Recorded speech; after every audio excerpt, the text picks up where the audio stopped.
পরিবেশ রক্ষায় অভিনব উদ্যোগ। খানাকুলে সাধারণ মানুষের মধ্যে 1000 গাছের চারা বিতরণ করলেন বিধায়ক সুশান্ত ঘোষ। প্রকৃতি এবং পরিবেশকে দূষণের হাত থেকে রক্ষা করতে এক প্রশংসনীয় উদ্যোগ নিলেন খানাকুলের বিধায়ক সুশান্ত ঘোষ। আজ বিধায়ক তহবিল থেকে প্রায় 1000টি বিভিন্ন ফলের চারা গাছ তিনি নিজের হাতে এলাকার সাধারণ মানুষের মধ্যে বিতরণ করেন।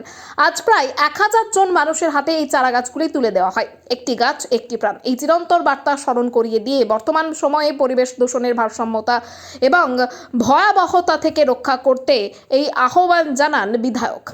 সেই সঙ্গে এই সবুজ উদ্যোগকে সম্পূর্ণ সফল করতে তিনি সমস্ত খানাকুলবাসীকে এগিয়ে আসার এবং সক্রিয়ভাবে অংশগ্রহণ করার অনুরোধ জানান।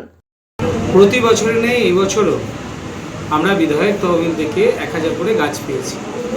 তো আজকে সেই গাছ আমরা সাধারণ মানুষের মধ্যে বিতরণ করি। আজকে প্রায় 1000 মানুষকে আমি আমার বিধায়ক ফান্ডে যে গাছ পাই, চারা গাছ, সেটা বিতরণ করেছি। এই চারা গাছগুলো লাগানো হবে প্রকৃতিকে রক্ষা করার জন্য। আমাদের যে উদ্যোগ, এই উদ্যোগকে সফল করার জন্য সকল খানাকুলবাসীকে আমরা আহ্বান জানাচ্ছি। একটি গাছ একটি প্রাণ। বর্তমান সময়ে যেভাবে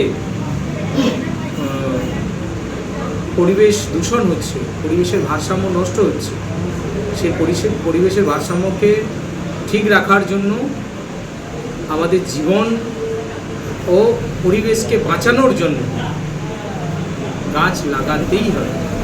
তাই সকলের কাছে আমাদের আহ্বান, আসুন সকলে মিলে গাছ লাগাই।